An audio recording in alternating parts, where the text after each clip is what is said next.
जी दोस्तों नमस्कार, मैं सौरभ आपका स्वागत करता हूं वाईफाई क्विज गुरुकुल के अपने इस यूट्यूब चैनल पे। इस अंक में हम लोग डेली करंट अफेयर सीरीज के अंतर्गत जो है ना ये वीकली मतलब 29 दिसंबर से 4 जनवरी तक के जितने करंट अफेयर्स हैं उन सबों को समाहित करके 50 महत्वपूर्ण एमसीक्यू फॉर्मेट में हम लेकर के आ रहे हैं। चलिए इसका अध्ययन शुरू करते हैं। 2026 से 29 के लिए BWF एथलेटिक्स कमीशन का चेयरपर्सन किस भारतीय खिलाड़ी को नियुक्त किया गया? तो इसका आंसर हो जाएगा PV सिंधु को नियुक्त किया गया और 2026 से 29 टर्म के लिए नियुक्त किया गया। हाल ही में विश्व बंधु सेन का निधन हो गया। वे किस राज्य की विधानसभा के स्पीकर थे? तो इसका आंसर हो जाएगा क्या? त्रिपुरा के 11वें विधानसभा और भाजपा के वरिष्ठ नेता थे। अगला प्रश्न देखते हैं। 2025 में प्रदान किए गए प्रधानमंत्री राष्ट्रीय बाल पुरस्कार कितने बच्चों को दिया गया? तो इसका आंसर जो हो जाएगा, आप भी देते चलिए, तो इसका आंसर हो जाएगा 20 बच्चों को। यह जो है 26 दिसंबर को वीर बाल दिवस के दिन यह प्रदान किया गया। सोमालीलैंड को स्वतंत्र राष्ट्र के रूप में मान्यता देने वाला पहला देश कौन सा है? तो पहला देश कौन सा है? तो पहला देश इजराइल है। 26 दिसंबर 2025 को सोमालीलैंड को स्वतंत्र रूप से पहली बार मान्यता दिया गया और सोमालीलैंड ने 1991 में सोमालिया से अलगाव घोषित किया था। पर्यावरण मंत्रालय ने दुलहस्ती स्टेज 2 जल विद्युत परियोजना को मंजूरी दी। यह किस नदी पर बनाई जा रही है? दुलहस्ती की बात करें तो यह किस नदी पर है? तो चेनाब नदी पर बनाई जा रही है।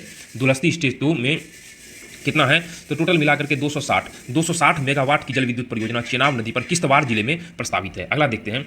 87वीं सीनियर राष्ट्रीय बैडमिंटन चैंपियनशिप 2025 में महिला एकल का खिताब किसने जीता?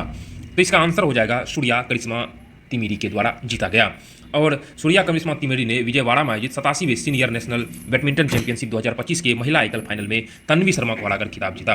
FIDE वर्ल्ड रैपिड चैंपियनशिप 2025 के विजेता कौन है? इनकी अगर बात करें तो कौन है? मैक्सन कार्लसन है। Option number D right answer हो जाएगा। अगला देखते हैं।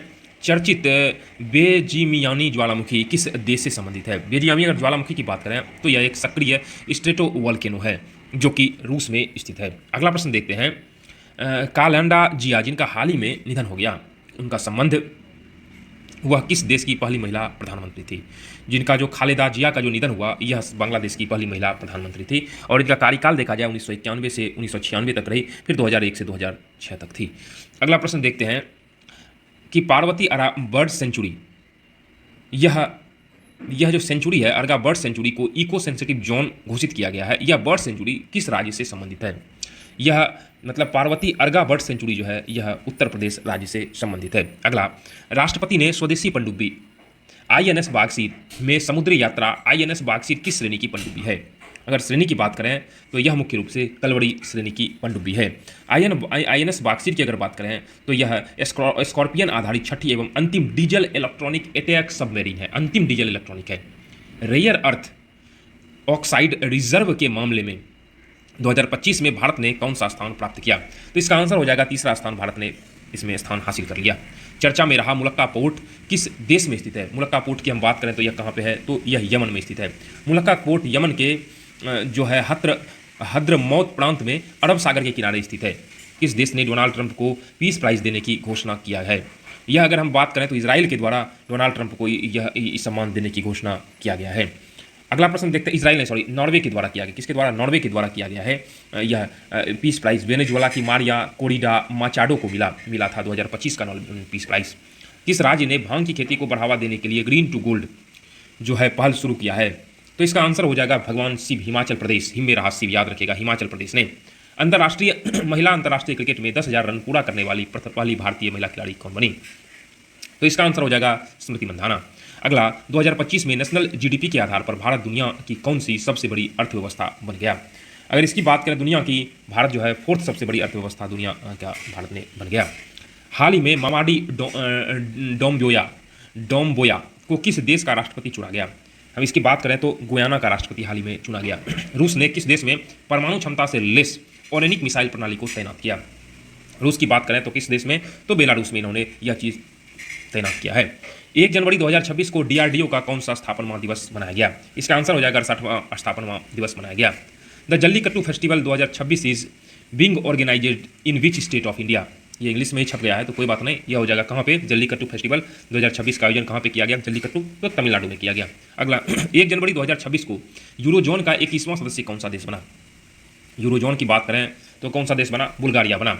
अगर आप चैनल पे नए हैं और वीडियो को पहली बार देख रहे हैं, अगर वीडियो आपको अच्छा लग रहा है, वीडियो को आप लाइक करिए, चैनल को सब्सक्राइब अपने दोस्तों के साथ रिकमेंड करिए, ताकि हम और हमारी टीम जो इस पे काम कर रही है वो लगातार आपके लिए कंटेंट उपलब्ध कराते रहे। हाँ, हमारे प्लेलिस्ट में बहुत सारे जो है प्रतियोगी परीक्षाओं को देखते हुए बहुत सारे कंटेंट उपलब्ध है, आप उस पर जाकर के निश्चित रूप से अध्ययन करिए। डेली जीके जीएस सीरीज के अंतर्गत बिहार दरोगा वॉल्यूम 3 रोशन सर के द्वारा जो चलाया जाता है, उस बुक को कराया जा रहा है आधार मान करके। मतलब अगर हम उस किताब को पढ़ लीजिए, उसमें लगभग हम क्वेश्चंस दे देते हैं, इसके बीच में रहता है क्वेश्चंस, तो आप उसको पढ़िएगा तो उसमें जितने सारे ऑब्जेक्टिव्स आते हैं ना, जितने डिटेल्स आप एक बार गो थ्रू हो जाइएगा, उसके बाद ये बनाइएगा ना, आपको अधिकतर प्रश्न ऑब्जेक्टिव रिवीजन करने में काफ़ी ज़्यादा हेल्पफुल रहेगा। और हमारे प्लेलिस्ट में डेली करंट अफेयर सीरीज करके उपलब्ध है, आप उसे देखिए, काफ़ी ज़्यादा एग्जाम के व्यू से अच्छा लगेगा। सारे ऑब्जेक्टिव फॉर्मेट है, सारे प्रतियोगी वनडे एग्जाम को देख के बनाया गया। आप लोग तैयारी करते रहिए और लगे रहिए। किस देश ने अमेजन वर्षा वन में पाई जाने वाली डंक रहित मधुमक्खियों को कानूनी अधिकार दिया है? तो इसका आंसर कौन सा हो जाएगा? पेरू हो जाएगा। भारतीय महिला हॉकी टीम का मुख्य कोच किसे नियुक्त किया गया है? हॉकी महिला टीम की अगर हम बात करें तो किसे नियुक्त किया गया है? सोजर्ड मारिजनी को। Option number A is the right answer. BWF athletics commission का मुख्य कार्य क्या है? अगर एथलेटिक्स कमीशन का मुख्य कार्य क्या, हम BWF के खिलाड़ियों को सलाह देना। Option number B is the right answer हो जाएगा। BWF एथलेटिक्स कमीशन में कुल कितने सदस्य होते हैं? सदस्य की बात करें, इसमें टोटल कितने सदस्य होते हैं? 6 सदस्य होते हैं। 2025 से 29 टर्म में 5 सदस्य चुने गए हैं, और यह एथलीट द्वारा चुना गया होता है। यह चीज़ BWF एथलेटिक्स कमीशन का चेयरपर्सन कैसे चुना जाता है? तो यह जो है खिलाड़ियों की बोर्ड से ही चुना जाता है। किसके द्वारा चुना जाता है? सॉरी, सदस्यों के द्वारा। उसके कमीशन का चेयरपर्सन सदस्यों के द्वारा ही चुना जाता है, याद रखिएगा। नए कमीशन का सदस्य एथलीट के द्वारा, नए कमीशन के सदस्य एथलीट्स द्वारा चुने जाते हैं, और फिर वे ही चेयरमैन चुनते हैं। याद रखिएगा, जो सदस्य चुने जाते हैं वे। Badminton world federation BWF badminton world federation की स्थापना कब किया गया? इसकी स्थापना 5 जुलाई 1934 को किया गया। Option A is the right answer हो जाएगा। BWF का मुख्य कार्य क्या है? 29 नंबर का देखते हैं क्वेश्चन। BWF का मुख्य कार्य क्या है? बैडमिंटन के नियम बनाना और नियमन करना। Option number B is the right answer हो जाएगा। अगला, विश्व बंधु सेन की किस आयु में निधन हुआ? अगर विश्व बंधु सेन की हम लोग बात करते हैं तो इसका निधन 72 वर्ष की आयु में हो गया। 26 दिसंबर 2025 को ब्रेन हेमरेज से 72 वर्ष की आयु में इनका निधन हो गया। विश्व बंधु सेन ने किस विधानसभा क्षेत्र से 4 बार विधायक चुने गए? इसका आंसर जो हो जाएगा वह कौन सा हो जाएगा?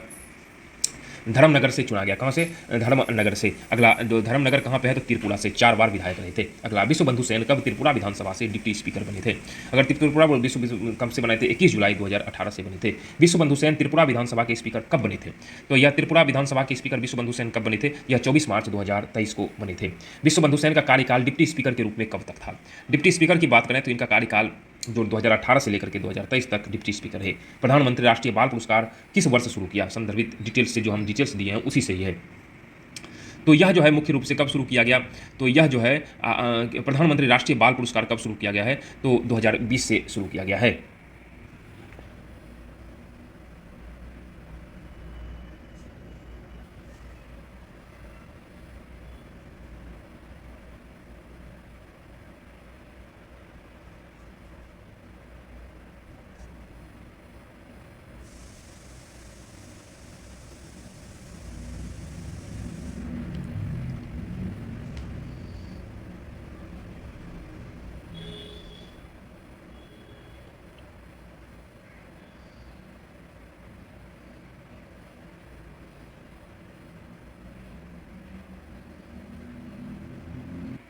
अगला प्रश्न देखते हैं। दुलहस्ती स्टेज 2 परियोजना है, वह किस प्रकार की परियोजना है?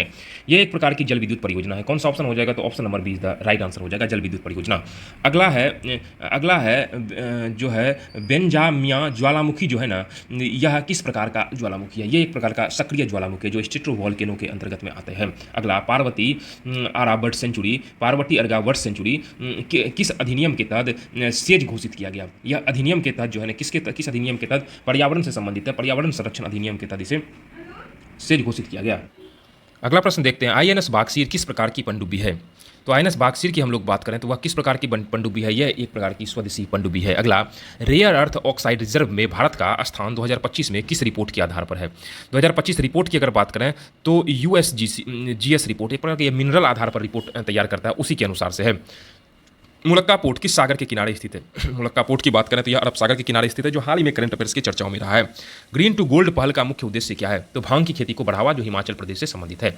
महिला क्रिकेट में 10,000 रन वाली पहली महिला खिलाड़ी कौन बनी? इसका राइट आंसर क्या हो जाएगा? स्मृति बंधाना बनी। भारत का नॉमिनल जीडीपी रैंक 2025 में किस संगठन के द्वारा जारी किया? Nominal GDP rank world economic outlook के द्वारा, इंटरनेशनल मॉनिटरी फंड के द्वारा, IMF के द्वारा जारी किया गया। उसके बाद माडामी डोम युका किस सैन्य से की पृष्ठभूमि से संबंधित है? अगर इनका हम बात करें तो एक प्रकार के यह कर्नल हैं जो फ्रेंच लीजन में सेवा की है। जो अगला अगला देखते हैं, और इस सैनिक मिसाइल किस प्रकार की मिसाइल है? यह एक प्रकार का बैलिस्टिक मिसाइल है। Option number is the right answer हो जाएगा। डीआरडीओ की स्थापना कब किया गया? तो डीआरडीओ की स्थापना की बात करें तो 1958 में डीआरडीओ का स्थापित किया गया। यूरोजोन में नया सदस्य बनने वाला देश किस मुद्रा को अपनाया? तो जो भी नया देश बनता है यूरोजोन में तो यूरो मुद्रा को ही अपनाता है, यूरो लेवल को ही अपनाता है, यूरो मुद्रा को। अमेजन वर्षावन में डंक रहित मधुमक्खियों को दिए गए अधिकार किस कानून के तहत हैं? उन्हें किस कानून के तहत यह अधिकार दिया गया? तो जैव विविधता कानून के अंतर्गत दिया गया। अगला प्रश्न देखते हैं कि जल्लीकट्टू उत्सव कब मनाया जाता है? यह जो है तमिलनाडु का त्यौहार है जो पोंगल में मनाया जाता है। इस प्रकार से यह डेली करंट अफेयर सीरीज के अंतर्गत जो हमारा जो अब तक का 29 दिसंबर से 4 जनवरी तक का करंट अफेयर्स करा दिया गया है। वीडियो को देखने के लिए, चैनल पर बने रहने के लिए, वीडियो को लाइक, चैनल को सब्सक्राइब, अपने दोस्तों के साथ रिकमेंड करने के लिए मैं सौरभ और अपनी पूरी वाईफाई क्विज गुरुकुल टीम की ओर से आपका आभार व्यक्त करता हूँ। मिलते हैं अगले अंक में, तब तक के लिए जय हिंद, जय भारत। ध्यान रखिएगा अपना।